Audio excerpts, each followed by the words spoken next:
Hey everyone, welcome to the show. Today we have Storm Hunter on. Storm, welcome. Hey Will, thanks for having me. I'm super excited to be on. Yeah, I'm excited to have you on. It's been a while. I think we chatted last at the WTA finals last year a little bit. And yeah, a lot's happened since then, obviously. So I wanted to start with just let people know how you're doing, how the recovery's going, what's the timeline, when can we see you playing tennis again? Yeah, so I'm currently 9 weeks since I had surgery. So yeah, 10 weeks ago at the Billie Jean King Cup, I was practicing. In our last practice, I ran for a drop shot. Actually, I was getting ready to play singles the next day, and yeah, went to run for a drop shot. Heard a very loud noise. Thought someone had like thrown a ball at me, and then I was on the ground and kind of looked around and realized that yeah, it was my Achilles, and kind of knew straight away what that meant. So then we got scans and obviously confirmed that. So I was able to have surgery within a week of rupturing it, and it was a full rupture off the bone. So I did it as well as I could. But yeah, I'm 9 weeks post-op. I would say I'm about a week or two ahead of schedule. I'm just coming out of the moon boot now. So I had to wear a moon boot and put very limited weight through my foot the last 9 weeks. But now I'm able to actually start walking in shoes, start to actually strengthen my tendon now, which is really, really good. So it's a slow process. Kind of the timeline's about, they're saying about 12 months. So we're Mhm. kind of aiming for clay season next year at the moment, but I'm definitely going to try and push to get back as soon as possible. But obviously it's up to the body how I heal, and kind of taking it every day as it comes right now. Yeah. Yeah, I know a few people who have ruptured their Achilles, and I actually saw one on a tennis court last year or 2 years ago, maybe. And the person is running to the net and they like look back behind them because they said it felt like somebody like kind of threw something or hit them on the back of the calf. Yeah, Yeah. that was exactly the feeling. And I watched the footage back because they were recording our practice session. So, and Yeah. same thing, like I thought we were practicing on Pat Rafter Arena in Brisbane, so a big stadium court, and there were quite a few like fans in the crowd and like some people kind of watching. So in my head, in that moment when I heard this sound and fell to the ground, I was thinking, why would someone throw a ball at me like on the court? I was thinking behind me, like, why would someone do that? Like, we're getting ready to practice. And then even in the video, you can see me kind of look around as I'm falling to the ground and realize that there's no one there. And kind of, yeah, that kind of meant that I knew I'd heard stories, same thing, that people had done that and Mhm. heard that sound. And yeah, I was on the ground and kind of said straight away, like, my Achilles, like it's done. So yeah, it was very typical Achilles rupture, I would say. Mhm. Yeah, I've also heard that I don't know if this is true, but I think I heard it. I listened to this like podcast by this doctor, and he has on all these like orthopedic surgeons and dietitians and just different health people. And I think I remember them saying that a full rupture is actually better than a partial rupture because then you can just totally replace it, whereas a partial rupture is like really hard to get back that strength. Is that true, or is that what they've told you? Yeah, that's what I've been told as well, because if it's kind of Okay. a partial rupture, they have to be really careful with how they kind of repair it and put it back together. And even the Hmm. recovery could take longer because you've got to like make sure that the tendon is kind of fully healed, because Hmm. the chance of re-rupture is probably a little bit higher. Whereas mine, as a full rupture, it's basically like there's nothing left. Nothing kind of together. And also, it came off the bone. So, my surgeon was able to reattach it to the bone. And basically, now they're saying it's super, super strong. Like, it's not going Yeah. anywhere. So, if anything, like, you're going to be better off when you've kind of gotten back to the strengthening part of it and the conditioning. Once you get back to tennis, like, it's going to be way stronger. Like, you'll have absolutely shouldn't have any fear about it happening again. So Hmm. now that's good. It gives me that confidence that once I get through this kind of phase of like doing the strengthening part, and even now it's super tight, I don't have full range of motion yet. So once that kind of comes back, yeah, hopefully I should be flying. Yeah. Yeah, that's really good to hear. That's encouraging for sure. So I want to get to some strategy stuff, but first, tell people your tennis story. How did you get started in tennis, to kind of where you are now?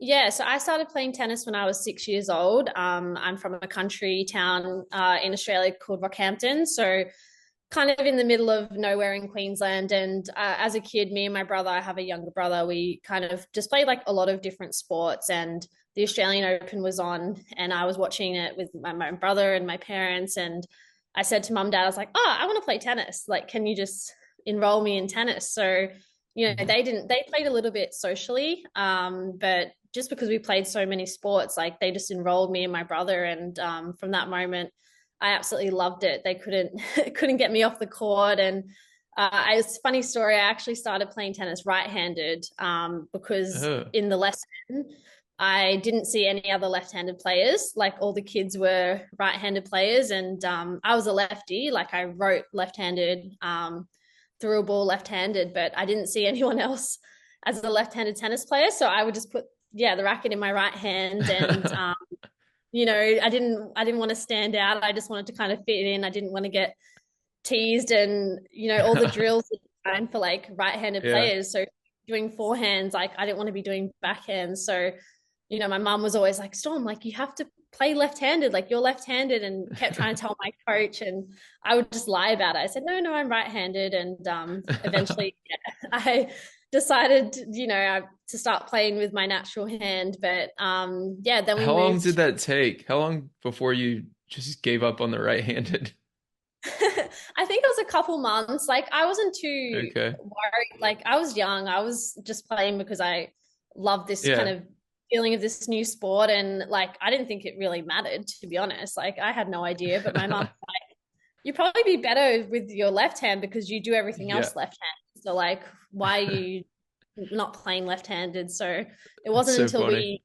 like I think we enrolled in like some private lessons with my coach away from like the kids, and that's when I started playing left-handed. And he was like, oh, you're a lot better than we thought you were, because obviously it was a bit easier for me. But then we moved across to the other side of Australia, to WA.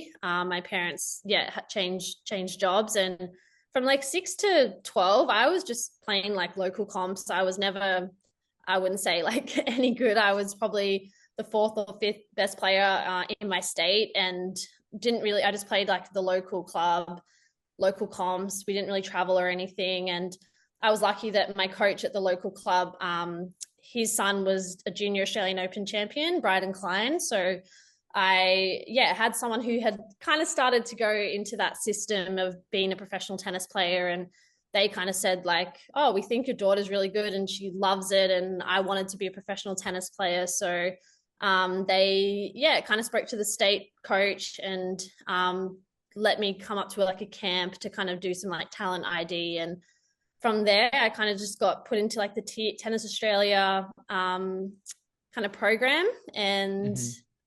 I would say it wasn't until I was 16 or 17 that I started to show like real promise, or like any kind Yeah. of talent. Um, and I was like just training at home. I was still at school. I didn't play really that many ITF junior events. I kind of played like the Australian Open and the junior Traralgon tournament, but that was kind of it. My parents couldn't afford to send me away on trips. And then at 16, actually, Nicole Pratt was the head of the women's tennis at the time. She was in WA for the Hopman Cup at the time, and just saw me practicing on my own with one of the boys. And she was like, who is this kid? Like, Yeah. she's great. She's working really hard on her own. She's trying to like, do everything right, but she has no guidance. And basically, she pushed for me to get a scholarship to train with the AIS program. Moved me to Melbourne, and that was kind of the start of my, I guess, transition to being a professional player. Was she took me under her wing. They covered all my my expenses, and she became my coach. And we started playing like the last year of junior ITFs. And so I started to kind of, with that consistency of having a coach and kind of that guidance, like I started to show some kind of promise. And then that's kind of, sorry, that's a bit of a No, whirlwind yeah. story. But Yeah, I would just say like I definitely was a late bloomer. Like I didn't really show that much until later years, and then through I guess like wanting to do it and just having the right people around me definitely Yeah. helped. And with my career now, like even becoming world number one doubles not until I was 29 years old, and even having Yeah. the success of the last 5 years on tour, it's all been kind of like later. But that's just kind of been my story, I would say. Yeah. Yeah, it's always interesting to hear because there's like so many different paths, right? That people take. And yeah, it's fascinating to hear, for you, you're more of like a late bloomer, and then some players are like super good when they're juniors and maybe their pro career doesn't pan out as well. It's always different. So one thing I was reading, and I don't know if this is true or not because it was on Wikipedia, so you'll have to correct me if it's not. Your coach, I guess when you were a junior, said she wasn't the most talented until something clicked. Was that you just switched the racket to your left hand, or is that something else? Or is this not true at all? No, I would say like I know 100% I wasn't the most talented, and that's why I wasn't playing any big events, playing teams events or representing Australia at a young age. And I think for me, like I loved playing tennis. Like, and that's been Yeah. my whole thing, my whole journey of tennis is like as a kid, I knew that was all I wanted to do was be a professional tennis player. And like I would do anything to do that. So I wouldn't say like anything clicked, but it was more like my work ethic and like I would do Okay. anything to make it happen. And I think people would see Okay. that part of it more than like the talent, like, you know? I see. Yeah. I was curious if like there was something he was talking about when it says something clicked, because that's like in quotes on your Wikipedia page. You can look at it after, but it just kind of stood out to me, so I wanted to ask about it. So for your professional career at this point, you've had a lot of success in doubles. You've had some success in singles as well, made the third round of the Australian Open this year. How do you go about balancing both of those? I know I talked to a lot of doubles players, obviously, and a lot of them are still trying to make it in singles, and their rankings kind of veer apart at some point, and it's hard to manage. And I'm always curious how people manage that and what kind of your systems or process for that is. Yeah, it's incredibly hard. I'm not Yeah. gonna lie, or it's very, very difficult. If your ranking is in singles, like not inside top 80, it's very, very tough to make both happen. And I would say the last few years of my career, like I've been trying to manage it both ways, Yeah. you know, and I wouldn't say that I have the right way to go about it yet. Like I'm still, even before this injury, like I was still trying to figure out the weeks that I'm playing singles, the weeks that I'm focusing on the doubles. You know, when I first came back 5 years ago I had a shoulder injury and I was out for 12 months, and I Hmm. came back to tennis and I didn't think I'd ever play singles again. Like my focus was not on singles. It was like, I just want to be playing like the biggest tournaments in the world. I want to be playing the Grand Slams. I want to play on those big courts. And like, I don't care if it's singles or doubles. And for me, doubles was a very good option. I had a protected ranking of like 60 in the world. So I could get into slams for that year just to help me kind of set up and get back on tour. And then it Hmm. wasn't until the end of that year that I was like, oh, my body feels good. I'll try and play a few singles events. I came home, played some ITFs and like did okay, got my ranking back up a little bit. And the last 4 or 5 years I've been trying to manage both. And it's Yeah. really hard because if you're playing the biggest events in doubles, that's kind of you're making some money there. You're going deep. There's a lot of points up for offer. I have a lot of goals in doubles too that I haven't achieved yet. I want to win a Grand Slam. And those things you have to put a lot of effort and time and strategy and commitment to your partner to play all those big events. And then the Hmm. singles almost for me had to kind of fit around the doubles schedule, especially last year. And that meant when you had a week off, like you're off playing a challenger event for singles. And even last year, the amount of times that I'd go deep in a doubles event and then have to literally leave that night after the final or semi-final and fly somewhere and play singles the next day. Like that's also not healthy for your body, for your Yeah. mind. And a few times I did it and did really well. That's what happened after Rome, straight into Roland Garros. I flew from the Rome final, got to Paris. I had the afternoon to practice, and then I played the next day and ended up qualifying for Roland Garros and making the second round in singles, and then had to back up the doubles and the mixed doubles after that. So Yeah. it was it was great, but also like by the time doubles was around, I was fried. So it's very hard, and I'm still was trying to figure it out this year. I think you kind of need to be around 80 to kind of make both happen and Hmm. be consistently at the same events. But if you're between 100 and 300, it's very very difficult, and you do have to kind of sacrifice one or the other. I would Hmm. say. Have you thought about, or do you plan to give singles a shot again when you come back as well? I do. I definitely do. I think Yeah. when after this injury, like I'm going to have protected ranking in singles and doubles, and my protected for singles will be about 114. So I should be in qualifying of Masters, obviously at Grand Slam. So I Yeah. will be able to use that to be able to play both events. But at the same time, yeah, like I said, it's going to be very difficult to do both, especially early on. At this stage, I'm not sure how my schedule is going to look. It's going to be a little bit depending on which month I come back and what kind of events are on. But Hmm. obviously, doubles for me, especially early on from an injury, I can manage my loads a little bit better. I think having a partner on the court definitely helps as well, because you kind of, when you come back from a long term injury, if you're on your own on the singles court, it can be kind of lonely, and you have a lot Yeah. of doubts to your mind because you haven't played and you're worried, a little bit concerned about, you don't know what's going to happen. Whereas doubles for me, it feels like you're in it as a team. You're kind of figuring it out together. You can communicate with your partner after every point and just get that energy and positivity from someone else. And I think that's also really important for your mind too. So Hmm. I definitely will be trying to do both, but we'll kind of just see how the body's and the mind's feeling. Yeah.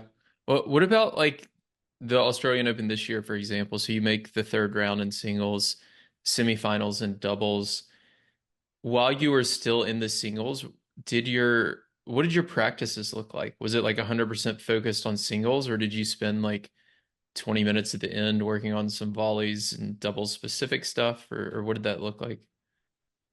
Yeah, this Australian Open was very different for me, but to be Yeah. honest, like I hardly practiced at all. When I had any time off, I was trying to recover, but I wasn't able to do kind of any specific doubles sessions, but we would add it into a single session. So if Mm, we did some singles specifics for 30 minutes, I would add in like 10-15 minutes of doubles specifics, whether it's some volleying to getting closer to the net as I would be in doubles, because in singles I wouldn't be getting as close to the net. I'd be more transitioning from the baseline, whereas sure. obviously doubles I'm starting closer up. So just trying to get my reflexes, getting my coach or whoever I'm hitting with to kind of hit it, a little bit faster at me, get my reflexes going, doing a few where I'm crossing, trying to get comfortable, trying to poach that ball through the middle of the court. So we do a little bit of Hmm. that. And even returning, for me, I find returning in singles and doubles is very, very different. I feel Yeah. like they're almost the opposites, where singles, I'm always kind of aiming like more across my body, high percentage, maybe a bit more through the middle. Doubles, Yeah. obviously, if you go through the middle, you're done. You're going to lose the point. So Yeah. I would also, practice a few returns, because I think for me, returning's one of my big strengths in singles and doubles. And if I haven't done practice with the doubles going down the line, trying to find the angle cross court, even doing some chip lob returns, just trying to add them in. So Hmm. I'll just spend a few minutes just feeling them out as well, just to kind of, it's not a specific double session, but just doing a few specifics that make me feel like, okay, I'm ready for doubles, even though I'm having a big singles load as well. Yeah. And one thing I want to mention briefly for people listening. So when you say if you go through the middle of the court on the return in doubles, you're done. I think that's true at your level, not at most of the listeners' level. So I want to clarify that for them because I don't want them going out there and trying to like blast returns down the line. Um, what happens more often at the club level is the server's partners hugging the alley, and you should return through the middle. But for y'all, you've got uh, you know, your partner, Siniakova or whoever it is taking over the middle at the net, and they can put that volley away, even if you do hit a pretty solid return through the middle, obviously. So just wanted to clarify that. Um, That is so true. yeah, There would be some players even in doubles who maybe don't poach that much, and you can kind of get away with sure. Like the when full you return. play some of the singles players, for example.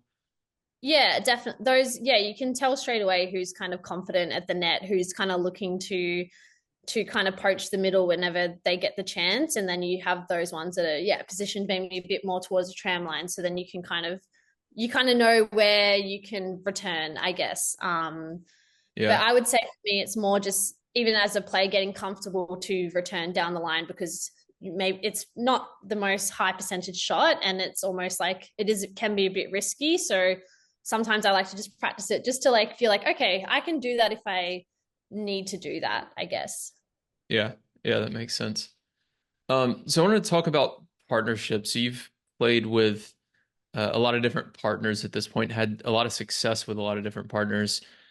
How have you made adjustments? And they all have very different playing styles too. So Caroline Dolehide has a huge serve, huge forehand.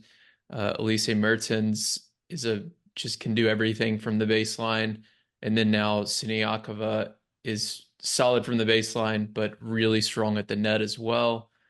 How have you made adjustments? And maybe talk a little bit about what adjustments specifically you've made um, between last year and this year, for example, playing with Mertens and now Siniakova. Yeah, it's been interesting because I felt like I've learned more about myself as a player when I've played Hmm. with different partners. Because sometimes like I would feel like you said they have all very different playing styles, and I would almost adapt my game to like kind of like what my partner is doing or what my partner needs, and which I don't think is the right way to do it, because I think you should kind of play your style and be very clear with what you do well, what you maybe don't do well, and whatnot. But yeah, But even maybe last I think like maybe that's your style though. Sorry to interrupt, but like, I mean, maybe well, that's your style. Like maybe you're the player who can adapt their game to whatever their partner needs. And like that in itself is really valuable. So I don't yeah, know. that's definitely true. I would Yeah. say that's Sorry, go I on. think no, you're fine. But yeah, even playing, yeah, like with Caroline, who has, big serve, aggressive from the baseline, and then changing to Elise, who, can, like you said, do everything. I know from the baseline, like she was not going to miss a ball. She's going to chase down balls. She's got a great lob. So it was a bit of a different mentality because even with Caroline, I knew the points would be a little bit shorter. So I felt like maybe I could be a bit more aggressive at the net because the points are going to be either she's going to go for a big shot and I'm going to get a look at a ball, kind of an off pace ball that I can do something at the net. Whereas Elise had the ability to kind of control the pace from the baseline, and she's happy to rally Mhm. all day.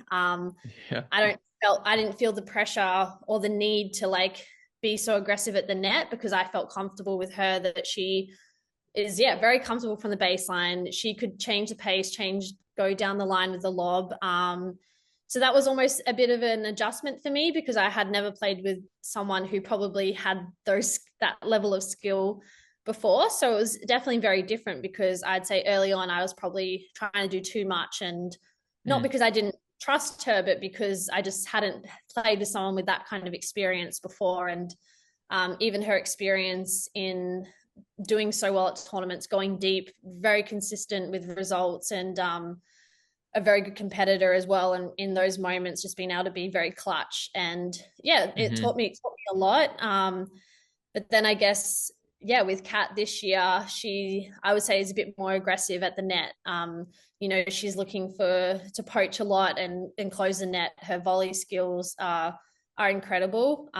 She's definitely the best, I would say one of the best volleyers on tour, if not the Hmm. best. And even her backhand from the ad side is a huge weapon. And playing with her again is different because she's a little bit more of an aggressive player. So points again a little bit shorter. I felt that I could be again take a bit more chance and be aggressive, and it's okay because that's kind of our game style as a team. Hmm. So it's been fun. I enjoy kind of, you obviously have a commitment to your partner, but it's also fun to kind of learn about someone else and like what they do and kind of figure it out as a team. Not just about your opponents, but yourself as well, and what you kind of do under pressure and how you're going to react under pressure. And I actually really enjoy that part, and I enjoy the communicating and the problem solving as a team. And yeah, it's obviously a shame because Kat and I think we played 5 tournaments this year, and we were loving it. Like I was enjoying it Yeah. so much with her. We were just like, we had some tough matches. Like there were some tough matches in San Diego, Indian Wells, and we kind of really figured it out as a team. Even the Australian Open early, the first few early matches were, yeah, not like the best quality, but it almost brought us together more. And then we were like, wow, if we can get through that together, like we can, yeah, have a good year. And yeah, obviously a bit of a shame with my Yeah. injury, we can't kind of continue that partnership. But obviously, her and Coco Gauff having such amazing success at Roland Garros, Yeah. winning there. I was so happy for them. They're both like lovely people, and that was like also such a random kind of occurrence for both of them. There, I think they signed Yeah. up like 2 days before because Kat was going to play with Taylor Townsend, and she unfortunately got injured. So sometimes that happens in doubles too, and it can be a good thing because you kind of just got to go out and play and not like overthink it as well, and just kind of play the ball for what it is and not, yeah, not get too crazy, I Yeah. guess. Yeah. Yeah. Yeah. And I think you and Kat are still in the top eight in the race too at this point, which is astonishing, having played zero of the clay season. Um, so uh yeah, so I think for me, like I like what you said about playing with different partners. It is a lot of fun, and I would encourage listeners to do that if you don't, even if it's just for a tournament or two, because it'll, like you said, teach you about yourself. And also one of the things it's taught me about my own game is like when I play with different partners, I find holes in my game that I didn't know I had, that like one partner might be covering up for me. Or I might even have a strength that I didn't know I had because I never had to hit that shot because my partner was always like in a particular position where I didn't have to hit it or something like that. So you can really learn a lot about yourself. Um, and I do think, like we talked about earlier, like maybe for some people, and maybe this is the case for you, you're like I guess, is it like a chameleon where you can like adjust to different partners and play with anyone? I remember sitting with Ellen Perez, and we were watching one of your matches at Indian Wells this year, and I said, "What's your game plan against Storm?" And she goes, "Storm's got all the shots. Like she can hit, she can go backhand line, backhand cross, forehand line, forehand cross, volleys. She's got all the shots." So that kind of is in alignment with that. Like if you've got all the shots, you can kind of do whatever you need to around the doubles court. Um, so I wanted to talk a little bit more about your partnership with Katerina. So if I were to ask her what your biggest strength as a doubles partner is, what do you think she would say?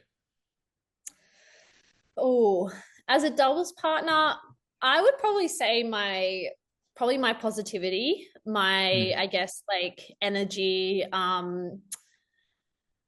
I would say that's probably my biggest strength overall because even with Kat, yeah, we've had it, like I said, we've had a few kind of tough matches this year, and we kind of got through them because she's actually like, she can go a bit crazy on the court. Yeah, Overall, she can. she she's such a sweet girl, and I think there were some moments where I was just there for her as like no judgment, like it's fine, like let's just try and enjoy this as well, and like Hmm. let next one, like it's okay, let's go, and just kind of have that positive chatter with her. I think I mean, I'm not sure if, I don't know, did you ask her? I haven't asked her, but I will. Yeah, you should ask her. But No, I I would haven't say, talked to her this year. okay, yeah. I would say probably my positivity, and I think growing up like playing with different partners and playing a lot of doubles even as a junior, like a lot of it is your communication with your partner. It's not Hmm. like not so much about the tennis sometimes, it's about your relationship with your partner and because you're both going to go through ebbs and flows. Like there might be a few games or a set where your partner's playing amazing and you can't make a shot, you can't make a return, or you're struggling at the net, and then all of a sudden it like Hmm. flips. And it's very rare that you're both kind of like at the same level at the same time.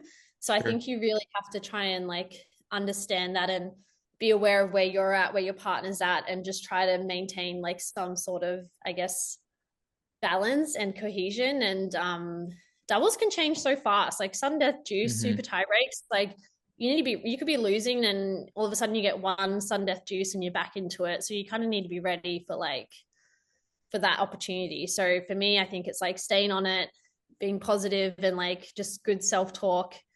Yeah. That would be, I would say, my strength, especially with Kat this year. Yeah.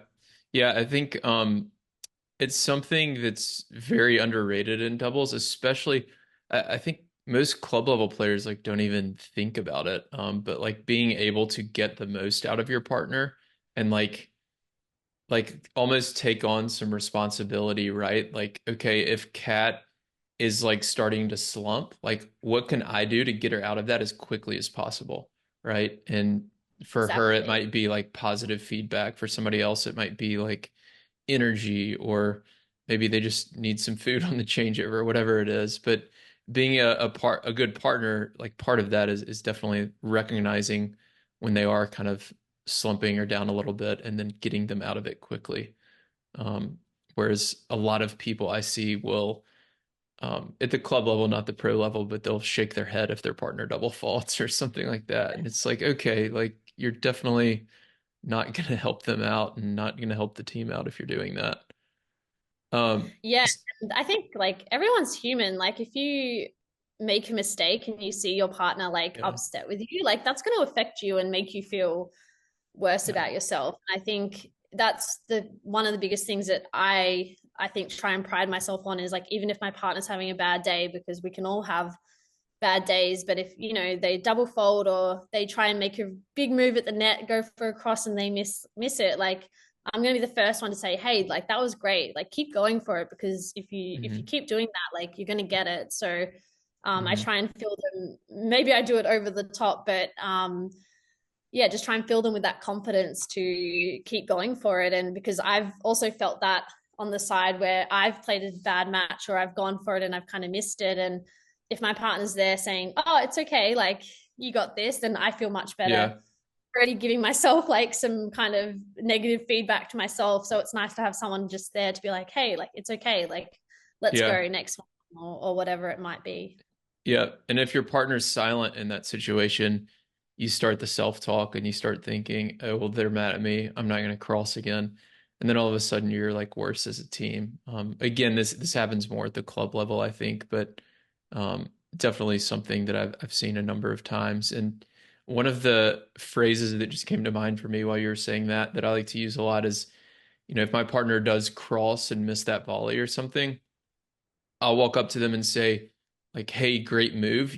You'll make that like 7 or 8 out of 10 times. So keep doing that. And that gives them that like freedom of like, I'm gonna miss a couple, but it's still the right play because we're winning 7 or 8 out of 10 of those points when I do that. So that kind of came to mind for me there. Uh, so let's move on to some strategy. I want to talk about uh strategy for lefties. So what advice would you have for a right-handed player who's playing with a lefty for the first time? Oh, that's a very, very tough question. I would say like, yeah, you have to be aware, obviously, first of all, choosing which side you're going to play, which Hmm. side you're going to return from. And I personally prefer being on the juice side. I feel like, you can get I like my backhand cross court and can go backhand down the line, use the chip lob, look for forehands, and same thing, kind of I have more options on that side. But I think you really need to, maybe at club level, it's just assumed that the lefty will play on the outside because it's on the forehand on the outside and the righty on the deuce side. But I would say you really need to kind of sit down and talk to your partner about what their Hmm. strengths are. Even at the net with the volley, if you want the forehand volley through the middle as a lefty or a righty, or if you're playing two back, if you want the forehands through the middle, who's going to take that? Like, you got to be a bit more clear with communication, I would say, because if you're used to playing with a righty who you know that backhands through the middle, and now you both have forehands, you have to decide who's going to take that ball. Yeah. Same if you're at the net. Same with the lob. If a lob goes overhead and the lefty can get around and take a smash, but you're used to the righty kind of leaving it for you. Like, I think it's just a bit of communication about understanding, yeah, like what side, very simple, but like what side their strength is. And I've even played Hmm. against lefties where I've gone to lob a lefty and kind of almost forgotten last minute that, Yeah. like, that's not the right side to lob them because they're sitting there and it's a smash. Whereas Yeah. against a righty, Oh, it's that's a like, terrible feeling. I've done that a number of times. yeah, you Yeah. kind of almost just play like, and you kind of forget because that's like a tactic that's been drilled into you. And then you kind of realize, Yeah. like, oh, like, oops. Oh, And shoot. That's not gonna work. Yeah. exactly. But I would say, yeah, just making sure you're very clear with like who's got the middle ball, especially if Hmm. it's both your forehand volley or forehand at the baseline. So just being very clear, because even I've had moments where we both come to the net, we both have forehand middle volley, so we're both like going for it, but we both need to be, so we end up missing it because we've both like gone for Yeah. it, or it ended up that we're out of position because we've both covered middle, and then you've left kind of the Hmm. alleyways or the rest of the court open. So yeah, just being clear with, I guess, who's going to take those balls. Yeah.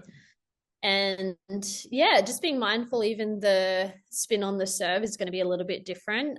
Like, if you're going to serve on the ad side slider wide as a lefty, you know, the ball's going to keep going. Whereas if it's a righty serve, the ball will probably stay flatter as it's like a flat wide serve instead of the Sure.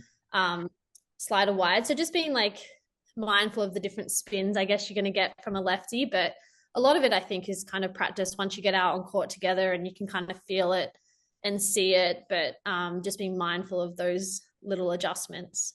What does the conversation look like for these middle balls? Like, I I've played with lefties in the past, and we've talked about, who takes the middle ball if we're both back.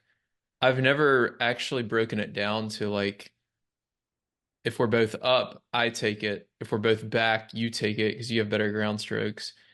If it's a lob, you take it because you have a better overhead. Do you actually break it down into those three, or I don't know, just talk about like what that conversation looks like when you're playing with someone for the first time. Yeah, I would say the conversation would probably happen after like one or two matches, because I feel like Okay.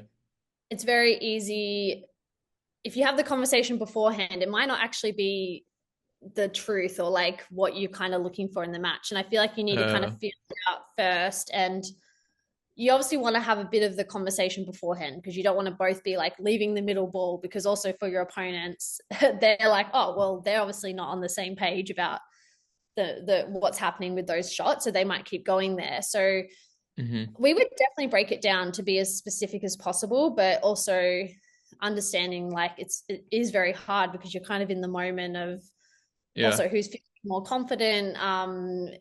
Yeah, it's Who has a tough, better but angle? Yeah. yeah, it's very, very tough. But I've played with partners who maybe the goal is for me to get into the net, because with Elise, for example, like from the baseline, she could just stay there like all day. Yeah. So it'd be like, okay, maybe I need to try and push into the net. So anything kind of middle, we're happy for her to take it. And then my Yeah. goal is to try and get in when we can. So even if it's like a little bit on my side, but if she's there, like she can kind of take that as long as I get out of the way. Right. And then kind of it's more, I guess, what we're trying to do. Like, what's the goal of being two back? Are we trying to get one Hmm. person forward Is it because they're putting so much pressure on us at the net that we both need to stay back and try and not let the net player there feel as confident poaching or whatnot? So if we're both staying back, then we both will kind of just like try and be clear with communication, like saying mine straight away so the other person can move out of the way Hmm. and whatnot. So it's tough. It's a very tough, Yeah. yeah, but it's good You just to got to play a communicate lot of that. matches, though. I mean, that makes the most sense. Yeah, Um, exactly. I wanted to ask more about the wide serve in the ad court. So this is one I'm interested to hear your take on this. So this is a serve where when I've played with lefties, and maybe this is just like a club level thing. I don't know. It could be different for pro and club level, but when I've played with lefties, they've told me, I'm going to hit my slider wide. You go cover the line. And what I find is that just opens up the cross court so much, and almost no right-handed player can hit that down the line return against that lefty slider consistently. Maybe at the pro level, y'all can hit it consistently. I don't know. I guess it probably depends on how you're hitting it that day. What is your take on that? Like the best kind of strategy with that wide serve for a lefty? Yeah, I think if as a lefty, if you're really getting it moving wide and you're getting the, especially if it's a righty player, it's their backhand. I generally I would say I would leave the line open. I Yeah. would say I'm hitting my wide serve well enough. I'm backing my serve against their backhand. Um, if they hit it there, I think that's too good. Like Hmm. obviously not leaving it super open early, but kind of there and then looking to cover the middle. Hmm. That's how I would play. And like there's many times where we've even been burnt with that shot, with like they've gone a backhand on stretch, bunted at line, and but to do that consistently, I think that's a very low percentage shot. And Yeah. um and I think it means I'm not also hitting my serve probably well enough if I'm not getting Hmm. it moving, getting them off the court. But also you kind of want to pressure your opponent to hitting like a low percentage shot. Um, Sure. if that's that's kind of a tough shot to hit under pressure. And if they do, like that's kind of too good. But I would definitely most of the time be saying to my partner like, let's cover the middle, like let's force them to hit. Yeah, let's make him hit it a few times before we start to cover that. Yeah, Yeah. for sure. So this is a question from Twitter. And I've never noticed this before, but somebody asked, why do you serve into the sun for your righty partner? Is that something you do? Uh no, I wouldn't Okay. say Well, I this do it on person might have, purpose. okay. Maybe they just saw you in one match and you were serving into the sun or something. It has happened before, but I wouldn't say You try to it's avoid it. yeah, I would say more wind is more of a factor that I would be more Uh, interested in. And so that if that means I'm serving into the sun because I'm getting like good wind conditions, mm, um, I would do it. Or if my partner for some reason like has to serve first or has to serve second, like yeah. but no, I wouldn't say I on purpose serve into the sun. No. Okay, so it sounds like you're just prioritizing some other stuff over the sun, wind Yeah. conditions, and who wants to serve first in certain situations. Okay, that makes sense. Um, we talked about return sides. I feel like it seems like almost everybody at the pro level, except for Ellen and Nikki, play with forehands in the middle. Um, for most club level teams, that's typically what I recommend, unless the lefty just like can't hit a backhand cross court. But even still, I feel like if they have the mobility to run around their backhand every time, then it's better to have that strength in the middle. Um, what about different serve formations? Do you have to make any adjustments when using, say, I formation, serving, being a lefty? Knowing that you're going to eventually expose either forehands in the middle or backhands in the middle. Um, I I wouldn't say in particular. It's more about kind of if I want a forehand on the baseline, if the ball gets Yeah. past my partner at the net. So, but for me personally, like I like either side, forehand or backhand, and I feel comfortable either way. So I would be more inclined to be setting up a play that's based on my opponent. Mm. If I want to be in a down the line rally with them because I want to take the net player out of it a little bit, or if my partner has, I guess, a better forehand volley or backhand volley, like whichever side they kind of feel more comfortable going for. So Hmm. I wouldn't say it's about me being a lefty, but more just about what kind of shot I'm setting up for my partner at the net potentially, or myself at the baseline. Got it. And also for my opponents as well to just make them, I guess, think a little bit more. Yeah. Yeah, that makes sense. Um, how do you prepare for big matches? Do you have any specific routines you like or any pre-match meals you have to have, any superstitions you have, anything like that? Uh, I always like to have rice if it's obviously if I'm not first on, if I'm second or third, I like to just have plain rice for some energy Okay. with some olive oil and salt. Like I'm sorted if I have that. That's definitely my kind of pre-match meal. But other than that, I would say like just having a conversation, making sure I've had a good chat with my partner before the match. So we're both very clear about like, it might be a brief chat about our opponents and if we've played them Hmm. before, we've watched some footage, like if there's any specific tactics we think will be beneficial, and then just a little bit of a chat about what we're going to do as a team.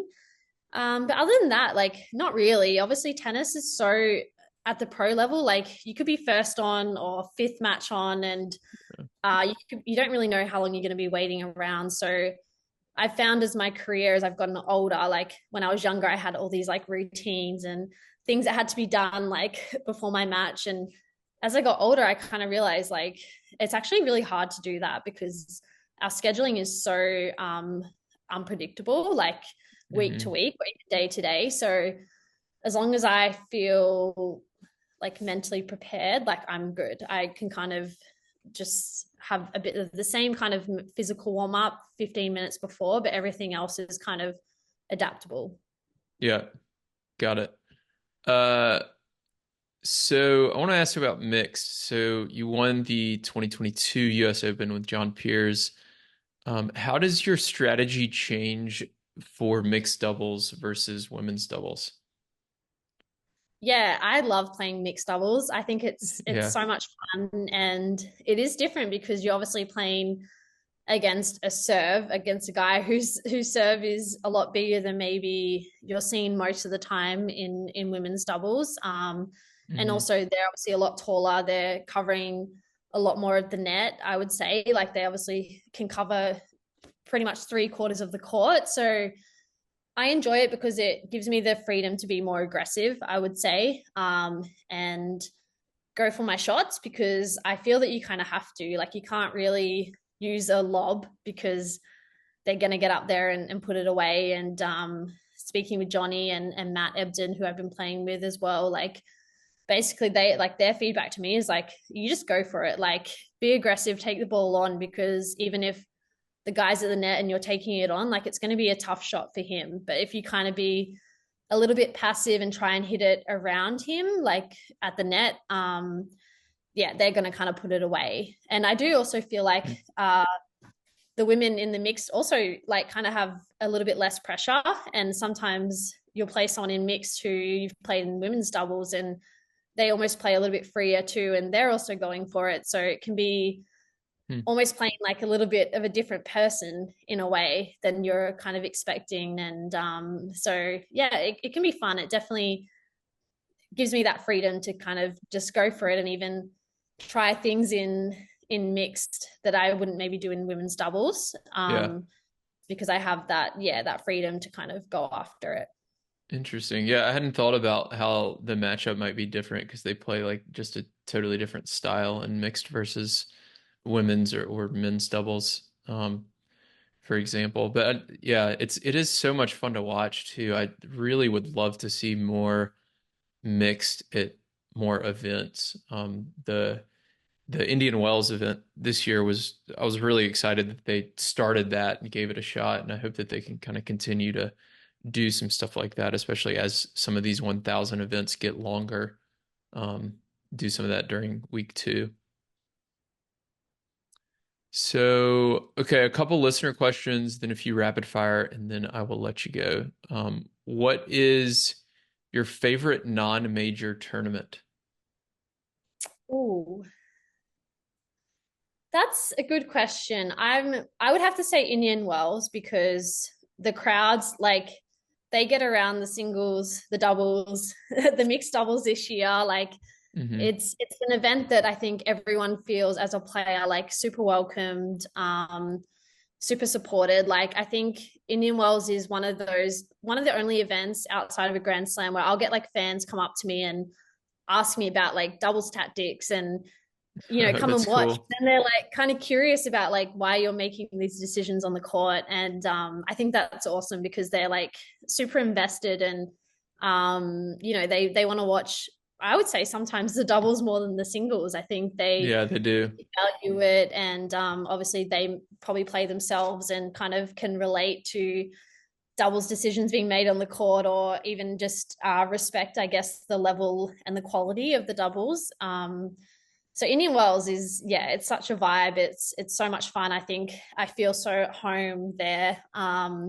It's just a very great atmosphere, very relaxing and nice. And I had a good Indian Wells this year, making the final of the doubles with Kat, and then we got to play in the mixed doubles, and me and Matt Ebden ended up winning it, which was it was a lot of fun and great Mhm. initiative to try and bring the mixed doubles into the 2 week 1,000 events because otherwise the 2 weeks can be a very long time, especially if you haven't gone deep, or even if you have, you're playing maybe one day and then you have a day off, and it's kind of nice to kind of play a few more matches, and the crowd Yeah. really enjoyed it as well.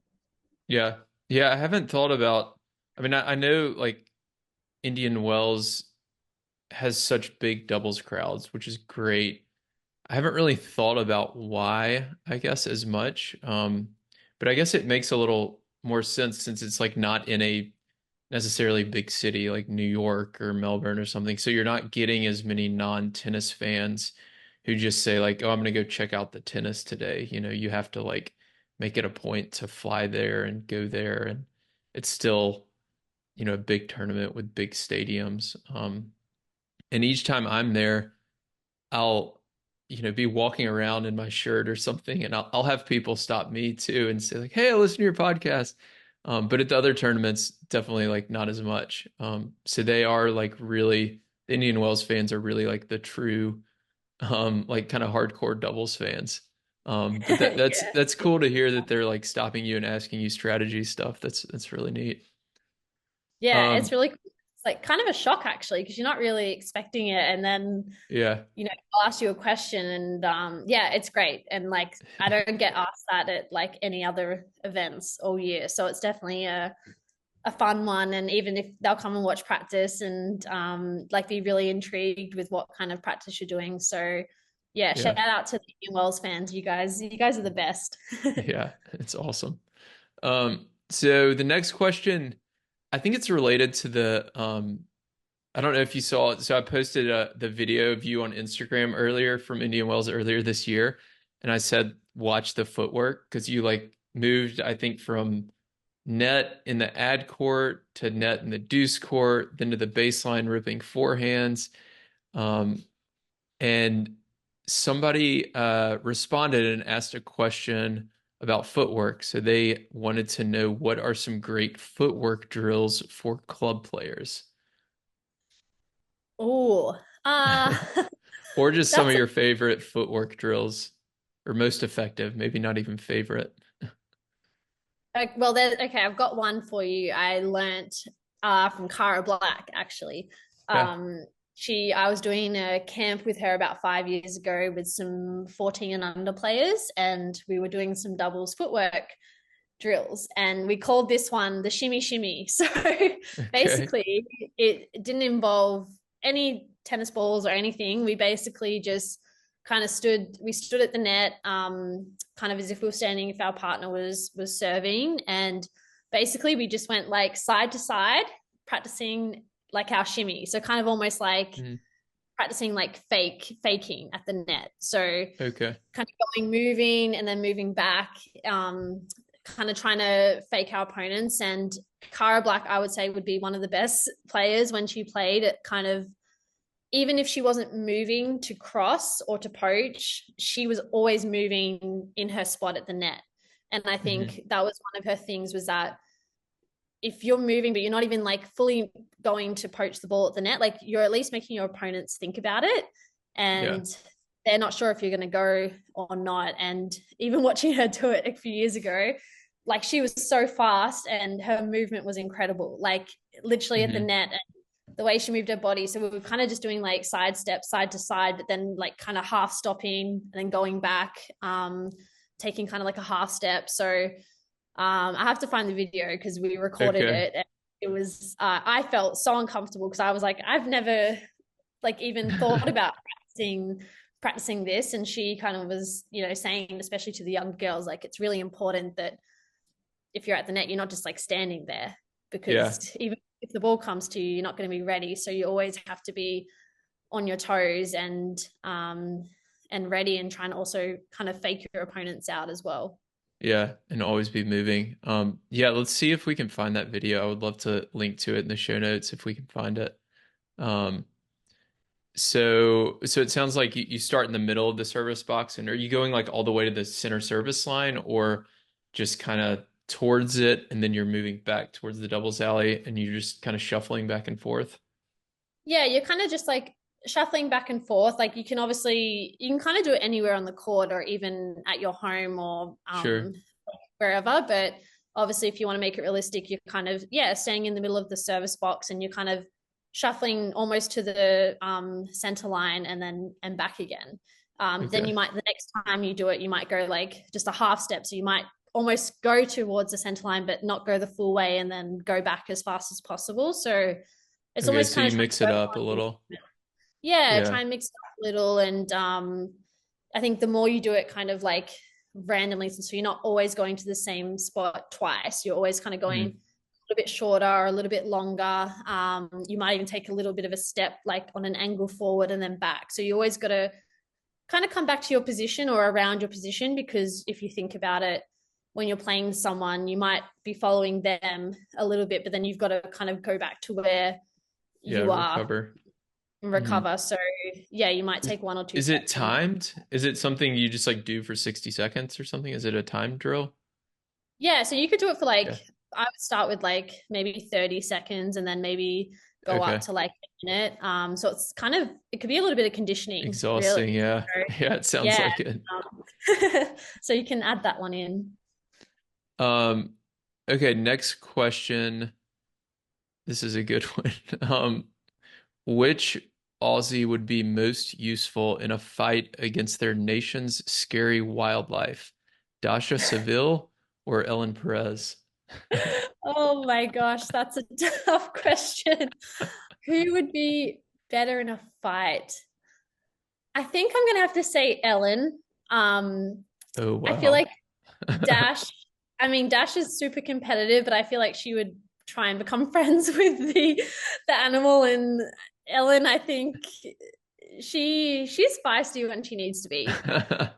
And she's strong. I've seen her in, we did like it's called like a smash room, and we did one at home here in Australia where like you can take like a baseball bat in and you kind of like smash these objects that are in this room. And Ellen had a lot of power. I was like, I don't want to get on Ellen's bad side. So yeah, I'm gonna have to pick Ellen. That's so funny. All right. If you go camping in the Australian outback, take Ellen Perez with you. Um, all right. So last few here. What is your favorite tennis book? Ooh. I would say I loved reading Andre Agassi's autobiography. I thought that was very, I guess, eye-opening into his career. I just loved it. And I think as a kid growing up, he was my dad's favorite player. My dad used to love watching him. So I think just kind of hearing his life story and his tennis career, I just really love that book. But I love reading a lot of autobiographies. I think Rafa's was great as well. It Hmm. was like there's a few good ones that I don't know. I think when you're a tennis player, you kind of like want to read about their story and their journey, and it kind of goes to show like everyone's journey is different, and there's no right way to become a professional tennis player because there's so many different paths you can take, and everyone has such a different upbringing. So yeah, I kind of like reading them just to like hear about their story and just yeah, it's kind of any tennis autobiography I like to enjoy. Yeah. What is your favorite non-tennis book? Ooh, that's a tough question. I'll go with one that I've read recently. It's called The Okay. Happiest Man on Earth by Eddie Jaku. Mhm. And he's actually from Melbourne, and he was a prisoner of war in Auschwitz many, many, many years ago. And his story is crazy about how he kind of survived that and then ended up coming to Australia and living his life and creating his family here. He lost all his family, yeah, in Germany, and it's just about his story, about his life, how he's been able to kind of move on and obviously acknowledge what had happened to him, but also being able to live his life now. And it Hmm. was very powerful. And I kind of read it just as I had my surgery, and it was just very made me very grateful for what I have in my life. And obviously what's happened to me is not, it's not great, but also it's not the end of the world. And there's a lot of people going through a lot worse. And I'm very grateful for my career and how lucky I've been so far. And yeah, definitely made me feel, yeah, very, very lucky. Yeah, 100%. Yeah, that sounds like an awesome book. Sounds like my style too. I'm gonna check that one out. Last question for you. How do we make doubles more popular? Ooh, that is a very good question. I would just say, like, I think the players that we have playing, they're unbelievable. I think the quality of doubles right now is great, and I think it's just more about getting, I guess, the popular, like, getting more attention on doubles, like marketing the players a bit more, and Hmm. um, getting them, I guess, showing the matches on TV channels and getting them to do more interviews, more press, and so we get to know them more, know their stories, their backgrounds. Like a lot of them have some amazing stories about why they're playing doubles, like if they've come from college or they've had injuries, or it's just been like a huge passion, like me wanting to just play tennis at the highest level, no matter what, it's singles or Hmm. doubles, it didn't matter. So there's so many amazing stories that I think we haven't heard just because there just hasn't been that media attention. So I think just trying to increase the attention. I think the product's great, to be honest. I think we're very lucky with the stories that we have, and we just need to kind of promote that a bit more. Yeah, I totally agree with you. Yeah, most of the tournaments I go to, when I do the media requests and stuff, I'm typically the only person that's interviewing the doubles players. Not always, but typically. And yeah, I think kind of a goal or something I'd love to see like in the next 5 or 10 years is for that number to like never be one anymore, like never be just me in like Yeah. 5 or 10 years. I think that would be super cool. Um, while you said that, last question, so in Australia, if like you have family or friends who want to watch your matches, say it's like a first round match at a 500 event or something, how do y'all watch it there? Is there a streaming service in Australia, or what's the best solution for that? Um, it's Or is it actually kind of very, very hard? hard, Yeah. very hard, which I Okay. probably didn't really realize until obviously now being injured, I'm trying to find the streaming of like of So what matches. what is available? The 1000s or the Grand Slams or So we can watch like the thousands, the 500s on WTA TV, which I think actually isn't okay. available in the US, but it's available here Yeah. in Australia. Hmm. So we can watch that, but actually Grand Slams, it's very hard to get a hold of. Like even qualifying and doubles, it can be kind of difficult. You need to have a streaming service, like a local, like it's almost like a Stan or an Amazon Prime, whichever streaming service is streaming Hmm. that tournament, which you may or may not have. So Yeah. yeah, it is quite difficult. But WTA TV at the moment is probably the most consistent, just with getting those matches. But I'm finding the hardest thing the time difference, because it's always kind of 1, 2 a.m. Yeah. and you're kind of going to sleep and then you wake up and the matches are done, and it's Yeah. almost like the next day. So that's probably the hardest. I'd say the hardest thing about being in Australia is like we're always, yeah, the time difference in the US and in Europe is very difficult. So people kind of just like, it's almost too hard to Yeah. watch it. So I think we can almost need to do a better job of just trying to like even just creating highlight packages where you can watch like the highlights or get updates where you don't have to go and like try and find it through the replays of the matches, which yeah can be hard work. Yeah, totally. Um, cool. Well, any last requests of the audience or any final comments before we hop off here? No, I just say thank you so much for having me, and thank you for the support. I've received so many messages of support with my rupture of my Achilles and my rehab. So I appreciate everyone reaching out. It's been amazing, and yeah, just looking forward to following the doubles and the tour this year while I'm rehabbing, and I'll be back next year. Awesome. Well, hopefully, it'll be before clay season, as you said. We're wishing you a speedy recovery for sure. And thanks a ton for coming on. No worries. Thank you for having me.